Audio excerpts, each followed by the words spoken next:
I'm Chasten Michael Rankin, the creator of Denton Around Towners. We have over 100,000 members, and the question I get most often is, how are the roads? So I'm here to find out.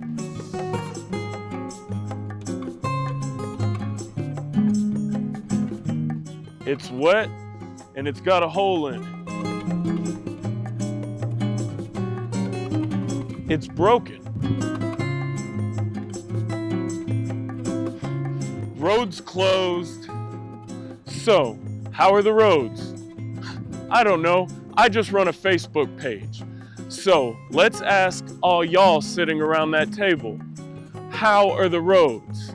Why are they so bad sometimes? Why is there so much construction at times? What are you going to do about it? How are you going to help us? Please, we just want to know, how are the roads?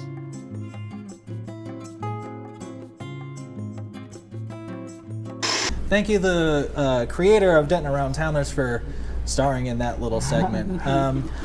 We kicked off with Brian first, so we will go over to Shannon now. Oh, okay. Why are the roads always under construction?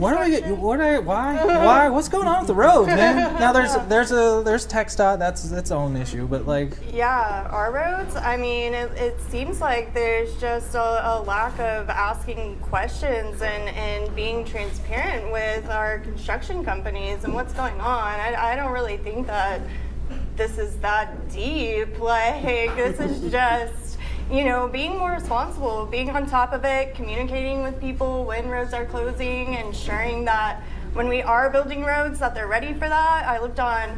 I live on Prairie Street, which has been torn up 2-3 times, I don't know, in the last few years.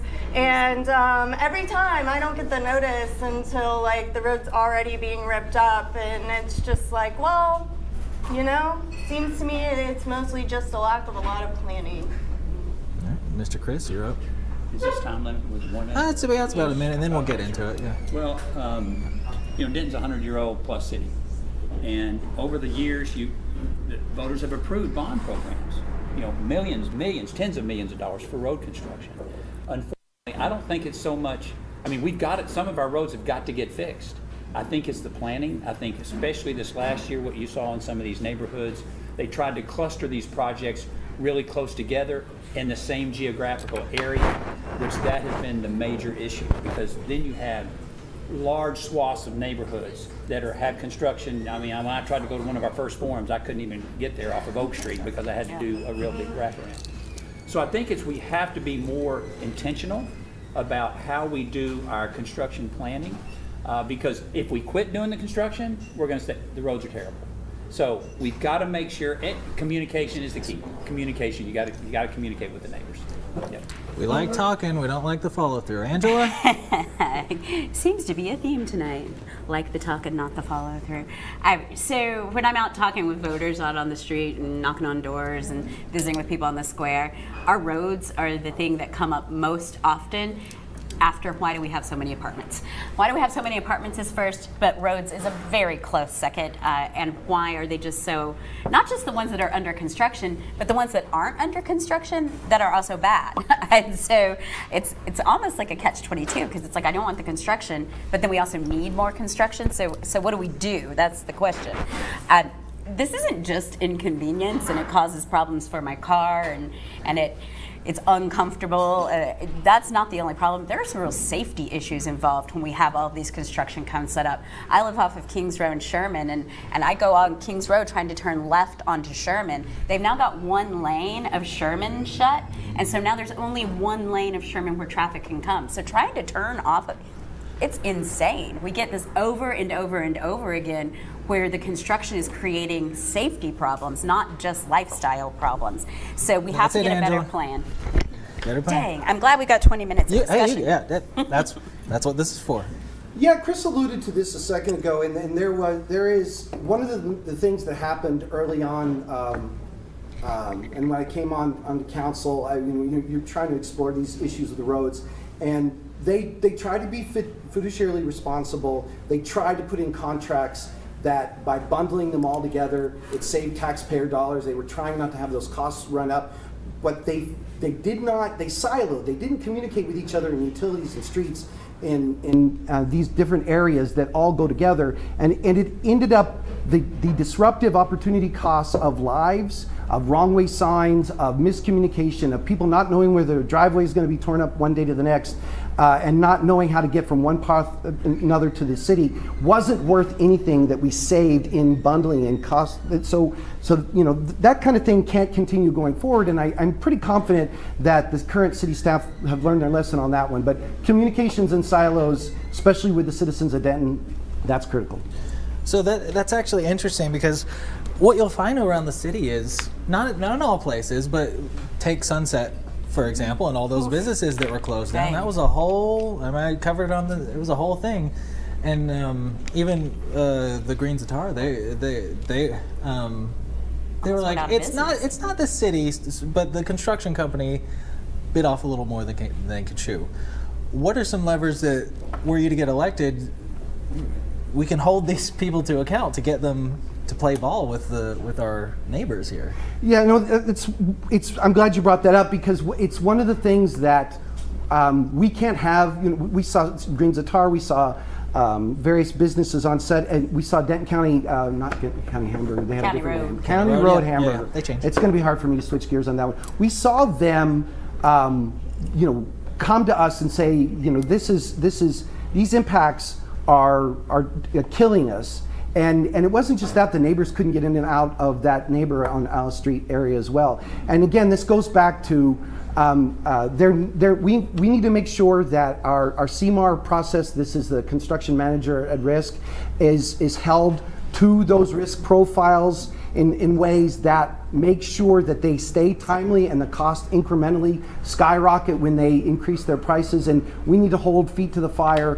And it wasn't just the construction timelines. We've seen where some of the things that contributed to what is perceived as construction woes is actually failures of asphalt, because we had bad mixes from some of our vendors that would come in, and they had to come back to the same location at Idiot's Hill and Denia in Southridge and other places where they were doing patches and had to redo it 16 months later because they failed our contracts. We need to do a better job of vetting our vendors. I mean, that's kind of what we'll probably keep hearing tonight, is we need to do a better job, but why haven't we been doing that? Like, is it a bureaucracy? Is it built into the system where, like, if these businesses are closed for a year, it seems like 6 months into that, you'd be like, okay, can we actually do something about this? Like, what can we do about that? Well, I think one thing we can do, and in one of the forums I said that, especially for small businesses, we don't really have an organization like we have the Economic Development Partnership Board that sort of takes care of your big economic development items, your big companies. We don't have anything that really gives us what the temperature is, what the environment is for small businesses, and we need to create a small business economic roundtable or council. And what we can do there is, how can we craft policies? Maybe we can craft some policies where when we bid out these contracts, we put in the contracts, you have so much time, and if there's a disruption, if you're cutting traffic to businesses with some kind of predetermined standard, I mean, this is all up in the air, this is all able to be negotiated, but we have to have some way to compensate or to provide some kind of economic assistance when you have something like that on Sunset that basically almost shuts people down, and people just throw their hands up and they start pointing fingers. That's why we have to make sure that we stay accountable and that we hold our contractors accountable. And you can build those standards in, not reduce the amount of people who bid, but you're going to get bids. Just one not funny story. Well, number one, I have cracked a rim, driving down the road. I mean, Who a hasn't? lot of people hasn't. I have. But I was sitting one time watching them pave a road out in front of the Denton Central Appraisal District. They laid down about 200 or 300 feet of asphalt. And then here comes a little backhoe, a little skid steer, pulling it all back up. I said, why? I asked the guy, I said, why are you doing that? He said, well, because we have gear that, the equipment can tell you how thick it has to be, and it wasn't thick enough. And instead of coming in and trying to overlay it, it's cheap.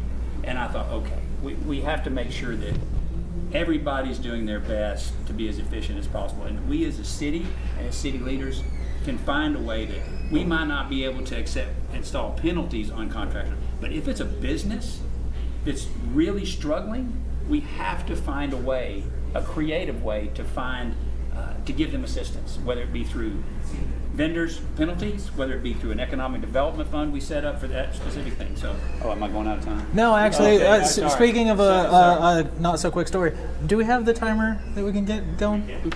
Not so I don't know if it's quick going or if story. it's just not on the screen, but That really. we'll say we're 5 minutes into it or so. So when it gets to 5, we'll call it. I appreciate what Chris just had to say. I also, color me shocked, I do agree that we start this construction in these like areas where it's all compounded, and that creates all these issues.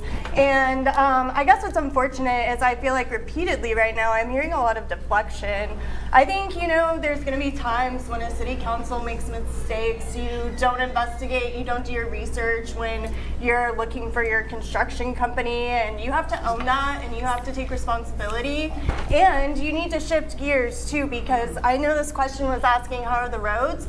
I have another question. How are the sidewalks? As someone who walks around downtown, like I want to know, like Chris was saying, there's all these areas where they're all under construction at the same time, and that impacts the sidewalks too. Right now, I can barely go from Bernard to Hickory to try and come to the Bearded Monk. It's like if you have some kind of disability, I don't know how you're getting around, and I think it's about being attuned to not just these big impacts, but these small ones as well. Shannon, thanks for saying that, because the sidewalks are an integral part of what we're doing with roads and bike lanes, right? So when we think about all of the traffic and how we need our roads to be bigger and more because we have so many cars, we should also be looking at ways we can get some of those cars off of the streets, right? Why do we need to have so many cars, so much traffic, when we could do planning that would increase bike lanes, increase sidewalk access, so people can bike, people can use their scooters, people with disabilities or people who need to use wheels to get around, people pushing strollers, right, who need to get down the sidewalk so that they can get their business done, get life taken care of, or just come have a beer at the Monk, right, get a good drink. A couple of things that I want to say just as like practical, what we need to do, actual We like things practical. we need to do. I heard Brian saying that they were siloed, like the utilities weren't talking to the water and sewage, weren't talking to the road construction folks. That shouldn't be happening, right? Like there's no reason for that to happen. There should be, I just wrote my note, it was Department of Homeland Security. I'll remember back in the days, they figured out that different departments weren't talking to each other, and it created some really serious problems. And so they created a department that then brought everyone together to solve those problems so that there was better communication and collaboration on projects. So why don't we have kind of a standing committee of folks from each of these departments that work on infrastructure coming together on the regular to figure this out, right? That to make sure that we don't have a lack of coordination. A lack of coordination is just because nobody took care of it, right? It's not that we didn't know we should be coordinated. I also really am puzzled by the idea that people said, let's bundle these road projects together and do one neighborhood at a time. And nobody saw that that was a problem? Like, are you kidding me right now? No one looked at that and said, hey, maybe not. Maybe don't shut down half the streets in a single neighborhood all at the same time. We could have gotten some of those same bundling deals and the benefits of those by doing a project in one part of the city, another part of the city, and another part of the city, and not doing multiple streets in one neighborhood at a time. So I think sometimes there are just these very practical solutions in place that aren't coming through with our current leadership. I don't know why. These seem like very obvious, very like low-hanging fruit on how to make life better for folks in Denton, and I don't know why it hasn't been done.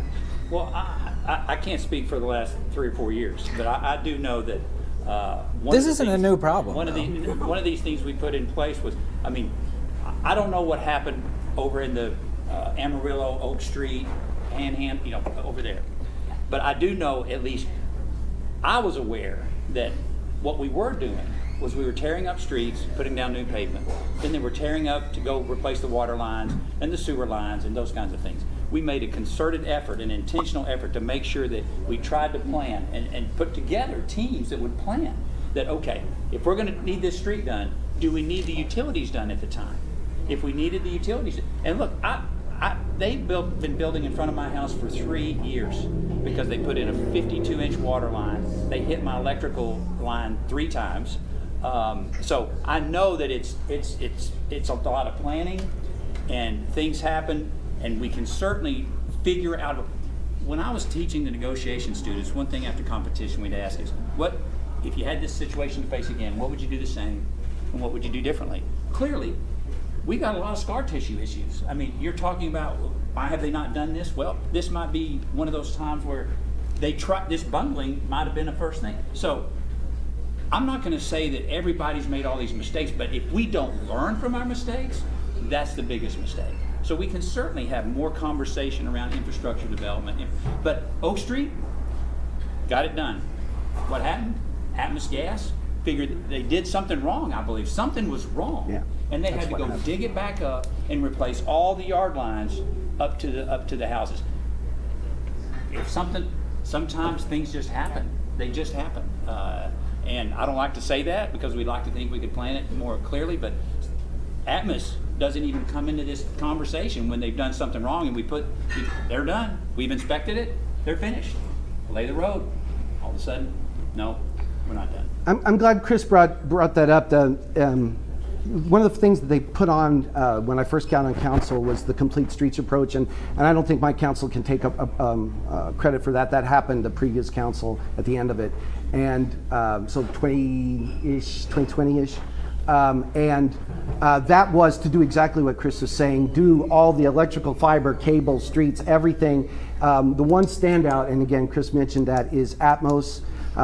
They coordinate with us a little bit, but they don't have to coordinate with us the way we've done our complete streets approach. So this idea of building in layers is being done. So that healing, that learning from previous mistakes, that took place over the last few years. I think what happened though when they were trying to do those approaches is all the vendors for a particular type, whether they're talking sewer vendors, not gas, but the electrical, the other things that come in the different layers of the streets that have to go in, the curb construction, they were trying to save money by having their crews all in the same area. But again, it's what I led off with, and you've heard several of us say, is that did not take into account, while that was smart from coordinating those vendors, it did not take into account the disruption in lives and the lack of communication. And even some of that still could have gotten better if we had done something that I've been suggesting for a year or two, and that is just have a simple, something is, Google is 20-ish years old. We've been using calendars and keeping each other connected for decades now. If we just had a push calendar out saying this construction is going to be at this location at this time, then neighbors would at least know, even if it was still in the disruptive mode, and that would help all the other vendors know, hey, listen, we see what we're doing to each other, and help de-silo those things.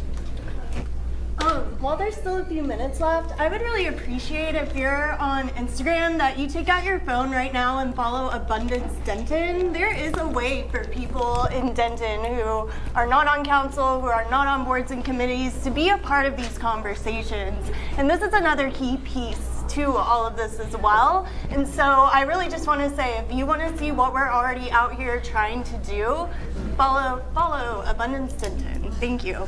Yeah, and with the few minutes that we have, 6 minutes, that's not a few, but listen, y'all, we got a lot of people moving to Denton, moving to the area.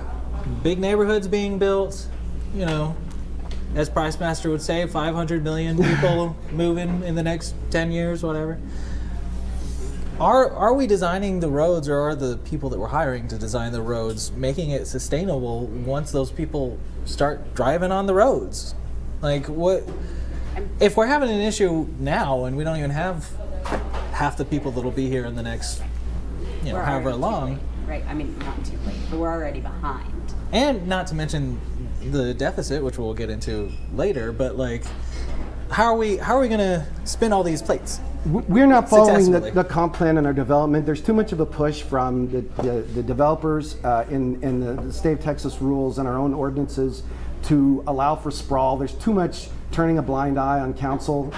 It's been bugging me for 5 years how much we continue to approve sprawl on the edge of town. When the infrastructure that's cheapest is already in the center parts of town, we need to approve those kinds of infill, whether we're talking, it doesn't matter the types of infill. You should go for compatible missing middle income infill because it's more compatible with green space and it's more compatible with existing neighborhoods. But when you put these large neighborhoods and large apartment complexes on the edge of town, then that kind of thing is what allows for the needs for all this infrastructure to come in, and maybe developers pay for it when they first come in and they put the costs in, but within 10 years those costs are then piggybacked on the back of the taxpayers, and it gets more and more and more expensive, and it almost becomes, instead of a growth scheme, it becomes sort of a pyramid scheme. And it's one of the reasons that I couldn't support things like Craver Ranch out below the dam, because it's going to be on the backs of the taxpayers in 10 years, and I couldn't support that. Well, and I appreciate that. I guess my observation is about 3 weeks ago on City Council, it was approved that that the developer would initially pay for it, which I question that. But the city would oversize the line, that they were going to put water lines and sewer lines beyond our city limits to support a major development out in Ponder, and that the line was oversized so that we could promote and to be ready for when those developments got larger. And this is a policy that has come up recently that we're trying, out 380, there's developments that are 5-10 miles out that we're trying to figure out how do we provide water and sewer out to them. I need to understand that, because when you talk sprawl, I mean, the only thing we're not providing out there is fire and police service. But other than that, I mean, we're extending utilities out there. So no, these big developments are going off on TxDOT roads like 458, going out there. It can't handle it. And you said, can the roads handle it? Now you started down a road which, at first I thought you were talking about the actual construction, the maintenance, that too. one, but it's also the capacity. Yeah, for sure. Do Definitely. you have the capacity? Are we designing roads to handle the capacity of what's coming in? Arterials, secondary arterials. Carroll Boulevard's as big as it's going to get. Yep. University Drive's as big as it's going to get, even though that's TxDOT. We have to ensure that we plan better with our roads as far as when these big developments come in. Craver Ranch, quick story. You say that. Going down to a friend's house around Christmas holidays, I called him and said, hey, where's Craver Ranch? I didn't really, because I wasn't involved in it. And I kept driving, and I kept driving, and I kept driving. And I thought, okay, I don't know how they're going to do that. But we're extending those services beyond our city limits.